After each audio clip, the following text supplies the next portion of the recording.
poppin', yo fam, what's good, what's poppin', 0800 yo fam, whatever in it, yo fam, what's good, what's poppin', yo fam, what's good, what's poppin', 0800 yo fam, whatever in it. 0800 yo fam, what's good, what's poppin', Khalid here, and I know I've been away for a very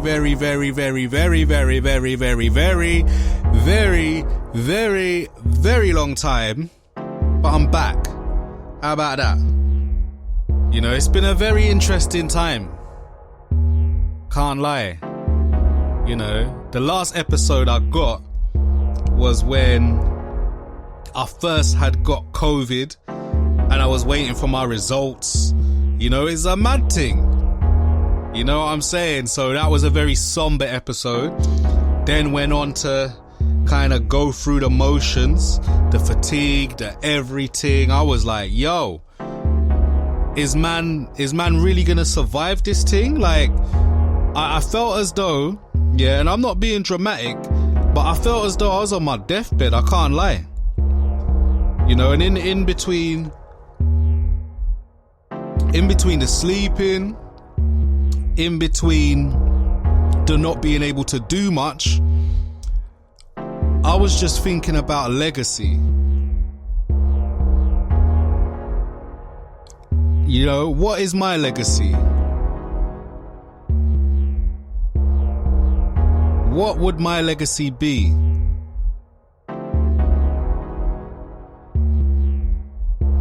You get me? Like, it was a mad thing. I don't even, I guess, I don't even know, man.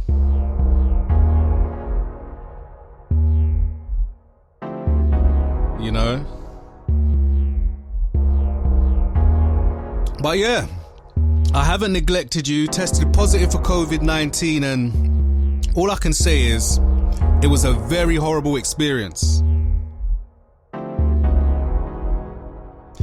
You know what I'm saying? I couldn't gather the energy to do anything.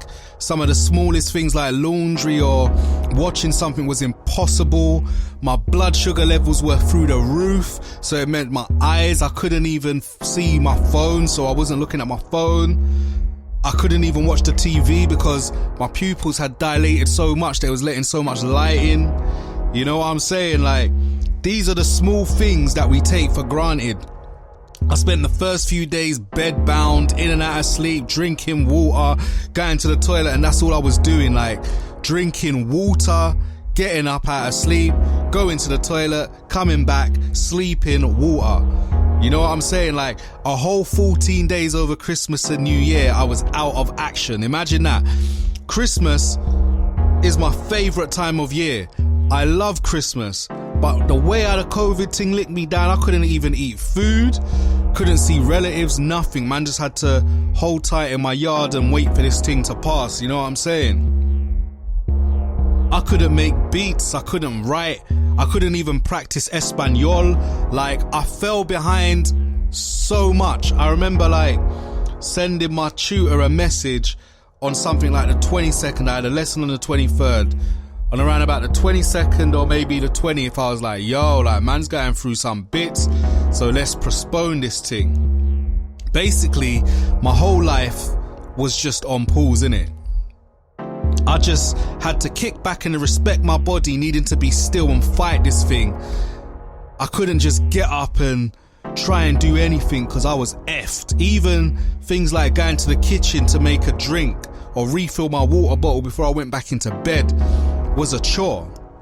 You know, big Christmas, and my favourite day of the year was spent indoors watching movies. Although I did watch a few films that I've never seen and avoided in life.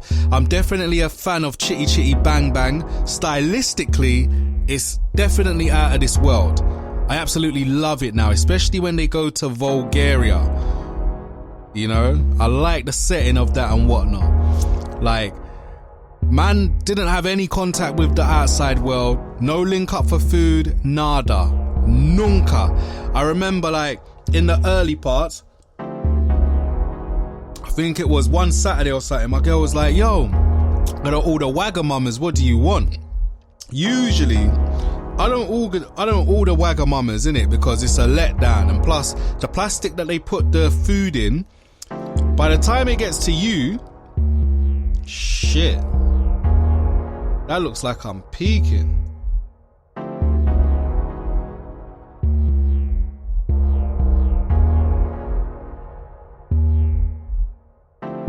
You know what, I'll keep the past 5 minutes, because I can't be bothered to go back and record it again. But yeah, my girl was like, yo, let's order some Wagamamas. So I was like, cool.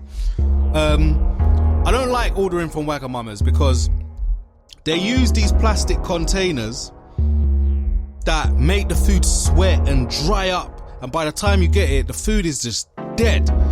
So I was like, rah, I'm not too hungry, so I'm gonna order some of the pickles and some broth thing. I don't know why I thought that was a good idea, but it tasted shit. You know what I'm saying? And even over the Christmas period, like, I didn't even have energy to wrap the presents that I bought. Bearing in mind, this was the first year that I followed the list that my girlfriend gave me to a T. I might have got some extra bits on there, but I followed the list, got the presents well in advance. Like, I'm talking like 8 weeks in advance for some of them, hid them around the apartment and whatnot. But I didn't have the energy to wrap them. Like, my wrapping this year was shit. You know? I didn't even get to enjoy my Christmas tree as I usually would, because over Christmas Eve and shit, I was fucked. You know what I'm saying? I didn't even get to put my feet up on Christmas Eve and await the magic of Christmas Day with a champagne toast. It was crazy. I'm bitter about that. Like, fuck COVID after that. You know what I'm saying? It feels great to be back in full health again, but it was definitely a scary experience. I was just in a cycle of sleeping, drinking water and urinating for around about 3 to 4 days. Like, non-stop. I just remember being in bed wondering, like, how the fuck did I get here? I was asking myself questions like, how am I in the firing line whilst there's a deadly virus running ragged? Assisting random people who have the virus, like, masked up and talking to them maskers, spewing absorbents. Like, big man of my age, you know, with no type of freedom to be like, nah, brother, I'm batting down the hatches and shielding in my yard. I can't be mixing with random people and zombie consumers. Out of the line of danger just to pay bills, just to keep my job, just because the system of capitalism built on a foundation of exploitation needs to keep going. There's no cash reserves in the coffers of industries. They live check to check like the average adult in the Western world with less than enough money to cover their bills for a year. Industry giants walking the tightrope of risk as they operate within a street hustler day-to-day mindset rather than mitigate for the unforeseeable. The whole ordeal made me much more determined to buy my freedom. What am I doing now that my future self will thank me for? What's my timeline of progress? How long could I survive if everything shut down and they presented furlough as an option? Could I weather the storm? The short answer is nah. I couldn't survive even a month at the moment. Yes, there's different pots for different things I'm working on, but in terms of a liquid fund, I need to up that ASAP.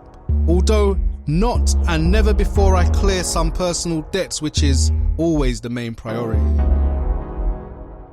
COVID made me evaluate life like I hadn't before, because what I previously in some shape or form seemed to be more of a moral panic as the danger talk was phased out and the world started getting back to normal caught up with me. The scariest parts is that the magnitude of it hit me. My diabetic nurse warned me of the dangers with my pre-existing conditions. I should have shielded from the jump, but I didn't want to let the side down. I didn't want to be that guy. This was my chance to step up.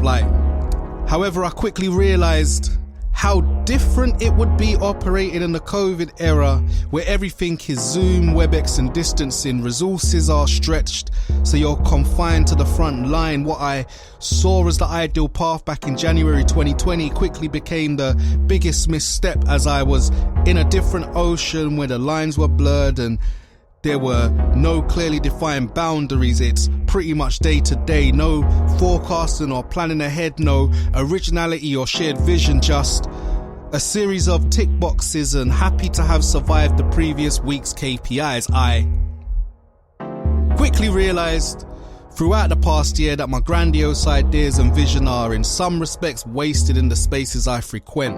I reflect on whether I need to be more open in my approach to life. I reflect on whether I need to reverse the self-fulfilling prophecy mindset that every time I forecast myself in a new opportunity, I'd feel unfulfilled. I reflect that I have a lot to work to do, both personally and professionally. However, as the age-old adage goes, Rome weren't built in a day. I'll have to do my thing brick by brick consistently.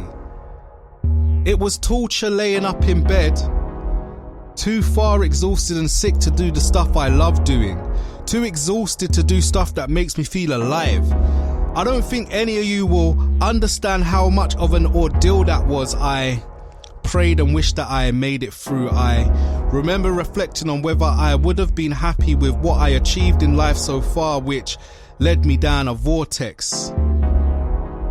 I'd never been as bold as I could have been. I've always downplayed everything in life and humbled myself. How would I feel if I were to die of this thing? Would I be happy with how my life turned out? What would my legacy be? Would I regret taking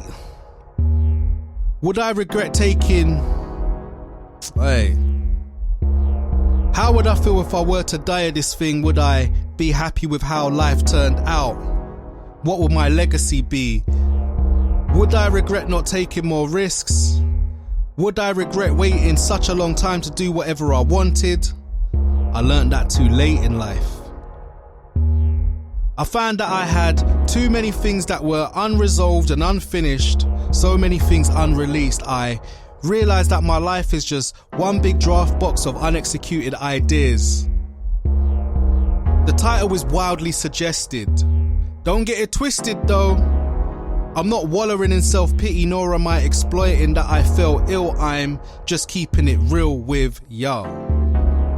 This is probably the first time I've actually sat down and wrote something since getting licked down with C19. Funny enough, it's surprisingly cathartic, as it's the first time I've unscrambled and articulated these thoughts, and for every reflection and every vortex-like point I raised, there's always hope, there's always solutions, there's always options. Forever there will be optimism. Hasta el jueves. Feliz año nuevo. Peace. Mad Ting. Episode 37, I survived COVID-19. I wrote that on Monday, the 11th of January at 2021 at 7:45 in the evening. And I feel like a lot's changed since then. That's when I'd just come out of being sick and whatnot. A lot has changed. Like, my attitude to work, my attitude to life has changed. You know, I've been really open in regards to how I feel. And now, trust me, my life is different. I feel like, I don't want to say it's COVID that gave me the different outlook, but having something that could kill you because of your pre-existing conditions and whatnot, and the fact that it fucks with you in so many ways, I feel like it played a part in me thinking, yo, when I come out of this, man's gonna really pick up my initiative, yeah, and live life the way that I want to live life. You know what I'm saying? It was a blessing to come out unscathed. You know what the dealio is, you hear the stories, you see the statistics. Nowadays, rather than bury my head in the sand and ignore the news, nowadays I'm paying attention, yo. Obviously, I do so from a place where I am still skeptical and exercise some form of critical thinking, but it's always important to stay informed. You know? Like I just know that thing fucked with me heavy. My blood sugar levels were mad high. And there was nothing I can do about it. My hypertension, my heart was, my BPM was high.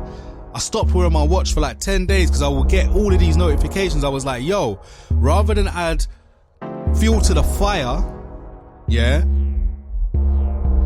I'm not gonna bother with wearing this thing that's gonna remind me of all of this. You know what I'm saying? So I was like, nah, I'm gonna ease up. In the diabetic test I've done since then, which was a few weeks ago, I've dropped around about 30% of the percent of blood sugar level. It was at like something like 9.1 and I went down to 6.1. You know, partially, who knows, that could have been being sick.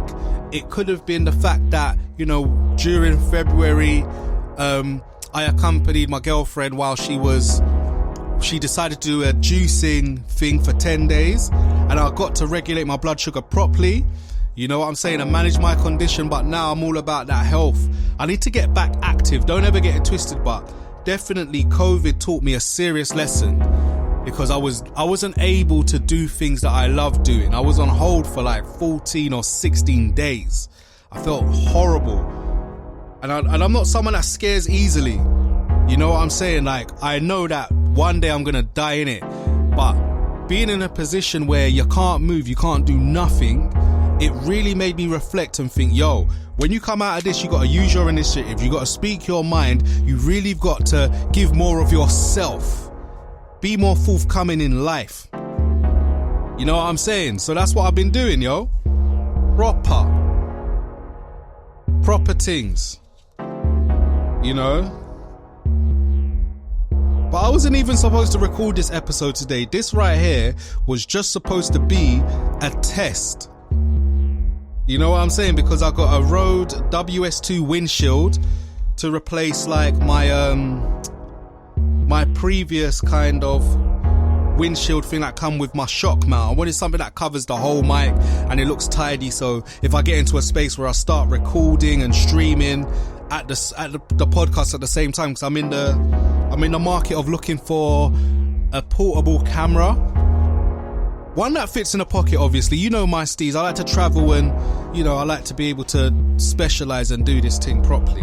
But I wasn't supposed to record this today. I'm just testing out the WS2 windshield. But I guess, no, I'm not on a work call, I'm recording a podcast, babe. No, it's all right, I was wrapping up. I was wrapping up, mate.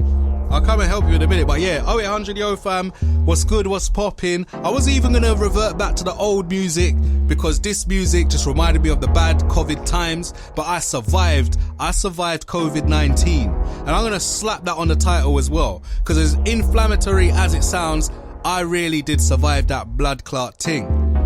You get me? Anyway, 0800YoFam.com, at where is KO, at 0800 Yo fam, holler at me.